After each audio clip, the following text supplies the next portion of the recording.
isso que nós vamos ver. Então são pessoas que vão prestar contas a Deus.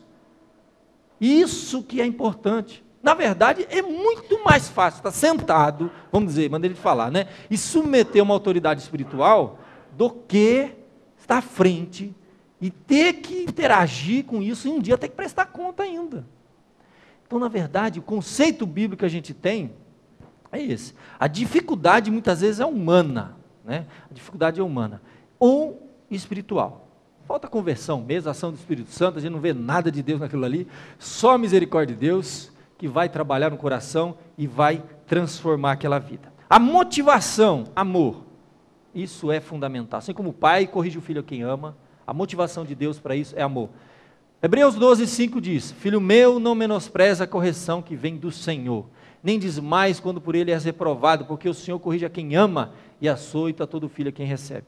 E ele chega a dizer assim, ó, se o pai não corrige o filho é porque não ama.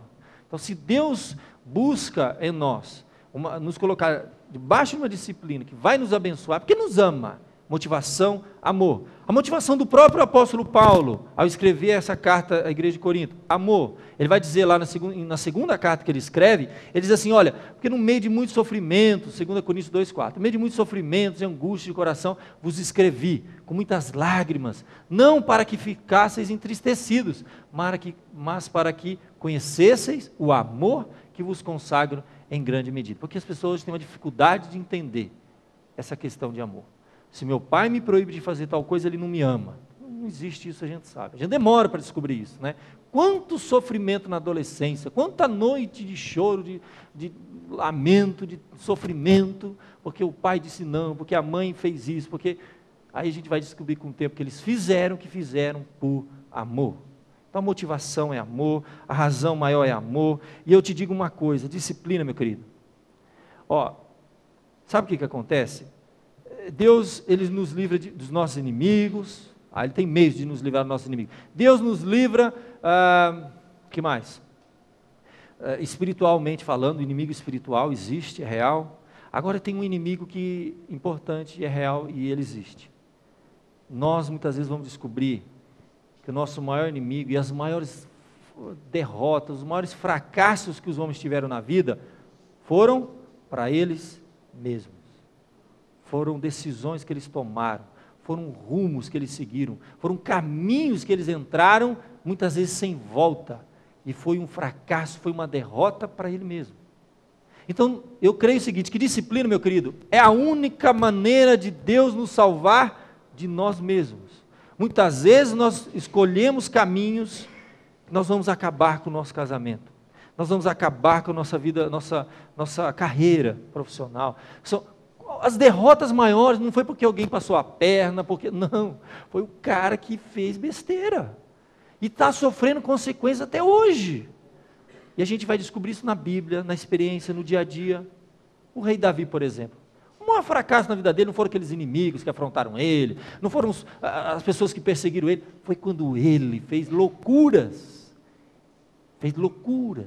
e sofreu consequência para o resto da sua vida. Então a disciplina nos ajuda, né, a autodisciplinar, a colocar nossa cabeça, nosso coração no lugar, a gente discernir o que é bom, o que é mal, separar, e isso aí Deus coloca em nós.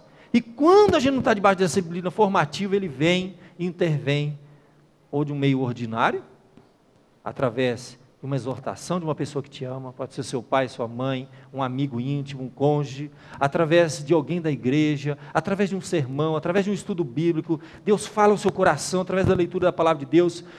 São meios ordinários, eu falo, quando não são meios extraordinários, quando nós nos endurecemos e não ouvimos a voz de Deus, que vem através de várias maneiras. Deus vem falar a nós, através de uma palavra amiga, de uma pessoa que nos ama, e a gente é obstinado e quer seguir aquele caminho.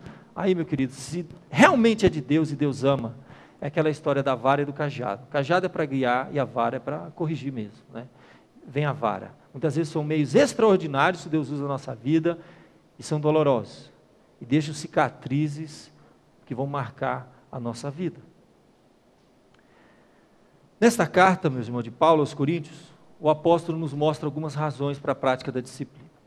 Dentro de um contexto de comunidade, há um problema, faz vista grossa, deixa correr solto, ninguém vai pôr a mão naquela cumbuca, como dizem, vai ser dor de cabeça, e aí surge a primeira coisa, fofoca. Olha que começa assim, o verso de número 1, geralmente se ouve que há entre vós.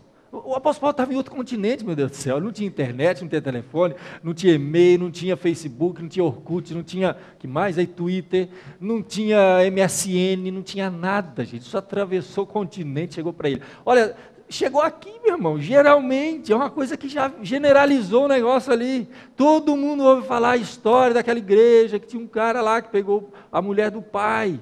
Então trata desse problema da fofoca, da divisão, da maledicência, de um falando do outro e tal, aquela coisa toda. E ele coloca uma palavrinha aqui muito interessante. Olha, alguém que se atreva a possuir a mulher de seu próprio pai.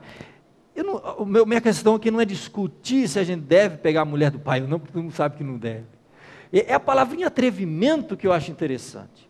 Que dentro do contexto de igreja, sem dúvida, meus queridos, atrevimento é uma coisa que complicada.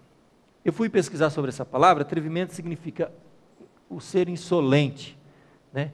ou que procede com petulância, que demonstra insolência, né? Vem do latim audax, pessoa audaciosa, né? Que tinha um sentido pejorativo, alguém inconsequente, desprovido de noção do resultado dos seus atos. Então, na verdade, nós vamos descobrir, quando a gente começa a trabalhar aqui, que o problema, muitas vezes, não é só o pecado em si, ou a coisa que a pessoa está fazendo, mas a maneira que a pessoa está fazendo. A maneira como a pessoa está reagindo ao ser advertida por uma pessoa querida, por uma pessoa da família. Aí que a gente vai detectar. O problema é maior, é mais profundo. É só a ponta do iceberg. Né? Pedro fala claramente, na primeira carta dele, capítulo 5, o apóstolo Pedro, verso 5, cingivos todos de humildade, porque Deus resiste ao soberbo, mas aos humildes Ele concede sua graça.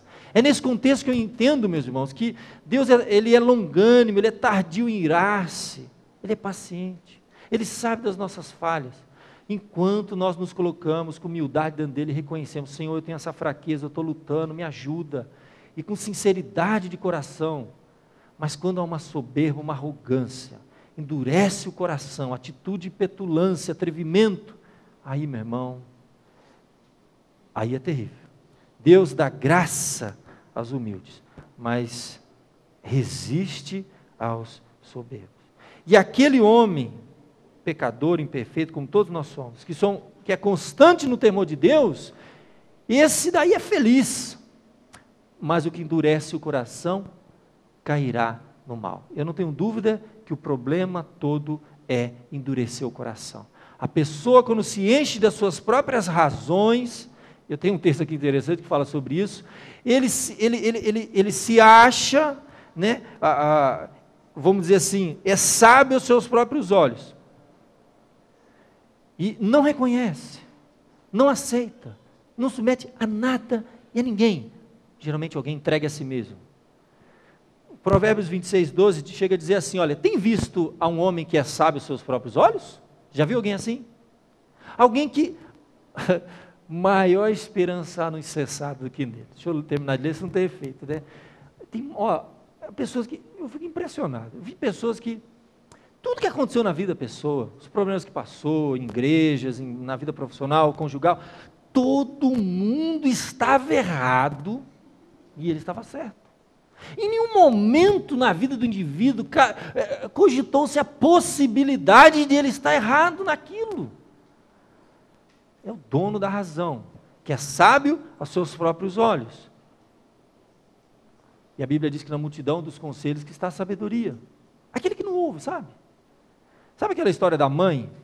Tem mãe que é terrível, né? Que o filho, todo mundo está errado, o filho está certo. Tem um exército marchando, essa é antiga, né? Aí só o filho está com o passo fora da marcha, né? E a mãe fala, olha, só o meu filho está fazendo certo, todo o exército está errado, né? Essa é antiga, né? Essa é das meus avós. Está todo mundo errado, só o passo do menino que está fora. Aí ela diz o seguinte, só o dele está certo, todo mundo está errando o passo. Aquele conceito da pessoa achar que realmente isso para Deus, meus irmãos, tem valor nenhum. E o pior disso, meus queridos, que a pessoa que é muitas e muitas vezes advertida, orientada e mantém esse espírito, é triste o que acontece. O fim é triste. Eu nunca vi uma pessoa assim ter vitória na sua vida, ser bem-sucedida na sua vida. Uma pessoa que tem, assim, tudo bem, a gente pode ter dificuldade de reconhecer os nossos erros. Eu tenho dificuldade, né? Quando eu recebo crítica, eu não sou igual o Lula, né? O Lula não pode criticar nada, nada, né? Hoje em dia tem havido muita discussão nesse sentido, que não pode aparecer nada no jornal. Não podia, né? Agora já não é presidente. Ele é um que não mandava embora jornalista, ele não estava nada. E é muito difícil o líder aceitar críticas, né? Ele sente que a sua autoridade está sendo desafiada. E eu tenho aprendido devagar, né? Bem devagar, a ouvir críticas, a reconhecer. E a gente vai aprendendo conforme a gente vai apanhando. A gente fala assim, ó, a gente tem muito que aprender ainda. É o conceito de uma pessoa que não é sábia aos seus próprios olhos, fala